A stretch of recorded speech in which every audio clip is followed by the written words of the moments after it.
De muchos años me dediqué a estudiar y leer diversos temas culturales. Hoy decidí transmitir lo que aprendí y pienso en cada uno de ellos a lo largo de 50 años. Voy a empezar a hablar sobre el dolor. Y esto se debe sobre todo a la definición que encontré en la Real Academia Española, donde dice que es una sensación molesta y aflictiva de una parte del cuerpo por causas interior o exterior. Sensación, pero tomada acá como un sentir, como algo interno que tiene, como algo físico, no como sensación, como algo subjetivo. Entonces, partí de esto, de esta condición del ser humano, donde tenemos otro tipo de dolores, obviamente. Claro que el hombre, como ser animal racional, sufre las mismas y tiene las mismas necesidades biológicas que los animales. Entonces, el dolor físico se puede aplicar tanto al hombre como a los animales. Bueno, así la condición, vemos que no solo existe el dolor físico, también existe el dolor del corazón y el dolor del alma. Cada uno de estos temas los voy a desarrollar ahora. El dolor físico ha existido siempre. Es decir, a lo largo de la historia de la humanidad, siempre al hombre le han aplicado torturas, golpes, guerras que llevaron a que sufra el dolor desde el punto de vista físico. Lo tenemos inclusive en la religión, donde en el Antiguo Testamento tenemos a Job y también figura en el Tanaj judío, donde el mal nos somete a diversas torturas para quebrajarle la piedad y la fe. Es decir, es antiguo el tema de aplicar dolor físico al ser humano. Dentro de la historia es famosa la religión cristiana a través de la Inquisición de aplicar dolores o torturas a aquellos que consideraban herejes para que confesaran. Es sabido que el cuerpo humano sometido a tortura va a confesar lo que quiera escuchar el torturador. No hay forma de mantener inquebrantable la voluntad porque el ser humano trata de evitar todo tipo de dolor en el cuerpo humano. Y los torturadores sabían nivelar el dolor que le aplicaban, mayor o menor intensidad, para lograr una mejor confesión. Si vemos el último dibujo que hay o foto, en él vemos una tortura que es una ejecución en el mundo islámico al que roba, que le están cortando una mano. Uno puede mensurar ese dolor, porque cortar una mano es un dolor terrible, aunque no lo estemos sufriendo, lo estamos entendiendo. Surge la pregunta entonces si es mensurable el dolor físico. Y la respuesta es sí y no. ¿Por qué? Porque es mensurable porque quien aplica, supongamos, una tortura, sabe que está aumentando el dolor físico de quien lo padece. Y bajando eso, baja también el nivel de dolor que padece la persona torturada.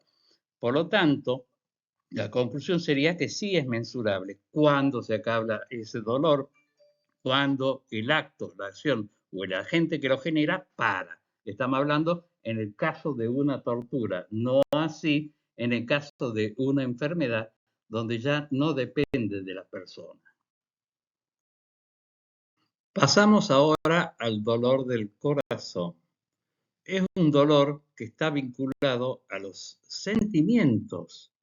Y los sentimientos, están relacionados con un engaño, con una desilusión, con un desamor y suele manifestarse a través del llanto, a través de la depresión, del aislamiento o en endurecimiento de los sentimientos. ¿Es mensurable el dolor del corazón? Es totalmente subjetivo. depende de la vivencia, de la madurez, de la socialización del afectado. No es igual para un adolescente que para un mayor, es decir, una pelea de una pareja, para alguien que tiene 18, no es igual que para uno que tiene 30 años.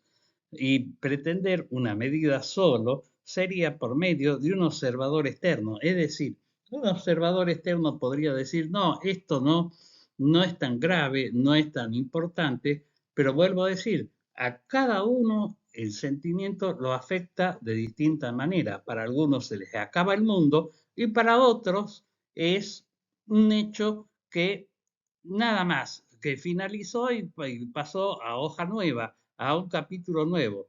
Finaliza en algún momento y bueno, eso depende ya de la persona, porque si uno queda aferrado a lo que ha vivido o a lo que ha pasado y no lo va a superar. Es decir, que el sentimiento es algo propio de la persona que lo sufre, que pueda o no superarlo. Pasamos ahora al tema más importante, el dolor del alma. Es el más discutible y es el que tiene mayor intensidad y mayor profundidad. Para ello vamos a decir que ¿qué es el alma? Bueno, en las religiones monoteístas existe el alma, no hay discusión en ella, pero si nosotros necesitamos dar una definición unívoca, es muy difícil, por lo tanto, tomamos una definición así muy genérica que dice que es la esencia inmaterial que define la individualidad y su humanidad. El alma es considerada el principio que da vida. Ahora, ¿esa esencia inmaterial puede dolernos? ¿Existe el dolor del alma? Por supuesto que existe y es inmensurable y profunda. Ahora, ¿qué genera este dolor?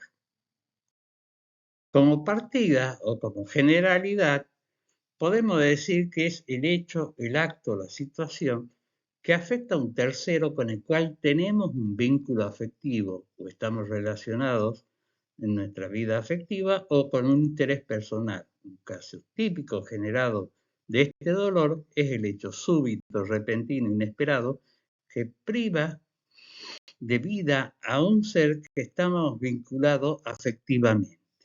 Ahora vamos a hablar de la muerte. La ley natural señala una línea para partir o morir, es decir, primero el abuelo, después los padres y después los nietos. Cualquier cambio del orden genera un dolor inmensurable, especialmente del padre con respecto a la muerte de su hijo. En las parejas bien habidas, la partida de uno de ellos genera también ese dolor inmensurable del alma de quien queda. No debemos menospreciar el dolor de quien pierde a su mascota, compañera, amiga, unida a ella por muchos años. Quien prestó atención verá que el dolor del alma solo está vinculado a pérdidas humanas o de la mascota con quien teníamos vínculos afectivos. Y aún tenemos más.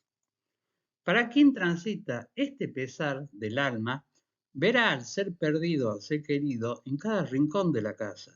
Sentirá la presencia de él en todo momento y lo verá venir como lo hacía de forma habitual. Igualmente para el que perdió su mascota y si era su única compañía, lo verá cuando llega, lo buscará con la mirada en su rincón y lo sentirá a diario al levantarse como al acostarse. El visitar tumbas o cementerios solo sirve para refrescar el dolor, pero no para superarlo. Es decir, la superación no viene por la visita a un cementerio. ¿Cómo salir de este dolor? Bueno, eso no es una tarea fácil, es bastante complicada. Podemos decir que el principio universal es que el tiempo es preponderante, juega un papel fundamental, dejar pasar el tiempo. Pero la compañía de seres allegados ayuda, es decir, no estar solo, socializar y no quedar encerrado en los pensamientos propios. La terapia también es fundamental, no hay que subestimarla. Es común escuchar yo no la necesito, sé manejar la situación. es la primera negación de quien realmente necesita ayuda. Y estamos hablando de ayuda de profesionales, no de un amigo, de un familiar, porque ellos solo son personas que sirven para el desahogo. Y hay otro principio, el que puede cambiar de barrio o casa, que lo haga. A ver, en aquellas situaciones donde se ha perdido una esposa, un esposo, y son parejas que no son tan mayores, pueden cambiar de barrio si tienen la posibilidad, cambiar de casa. Es como iniciar una nueva vida, alejarse de todo lo que está cernido a esos recuerdos de los cuales va a ser difícil salir si sigue en el mismo entorno en que ha estado viviendo. Por último, voy a hablar de casos difíciles, es decir, hay millones de casos, pero voy a resumirlo a 2 o 3. El caso más complicado es aquel donde el sujeto se encierra en sí mismo y no permite la ayuda de terceros o de profesionales para superar la situación. Bueno, ahí ya estamos complicados. Ese difícilmente pueda salir de ello.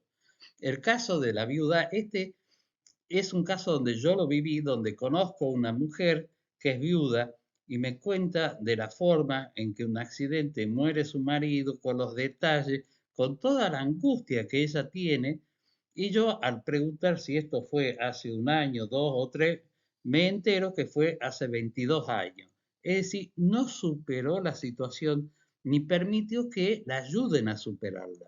Lo mismo me pasó con alguien que perdió a su madre, un hombre de 50 años que tiene su familia, su hijo, pero la madre que vivía en una casa no permitió que se toque nada de esa casa y él va permanentemente a ver esos recuerdos. Es decir, no termina de desvincularse de esa persona, no la deja descansar en paz. La partida de un cónyuge de personas de edad avanzada también es una situación difícil.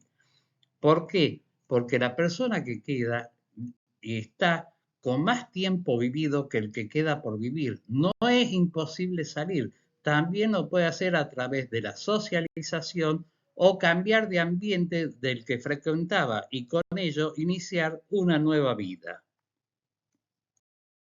Por último, las conclusiones. La primera conclusión, que el único dolor que no depende de uno mismo para salir es el dolor físico. La tortura, la enfermedad, son dolores físicos que el hombre tiene, pero ya de él no dependen para salir. Es decir, no es en su voluntad o en su racionalidad o en cambio de actitud para poder salir, supongamos, de una enfermedad. El dolor del corazón queda en uno cerrar el capítulo y seguir adelante en la vida. Es decir, uno debe poner de su parte para cerrar sentimientos y avanzar hacia adelante.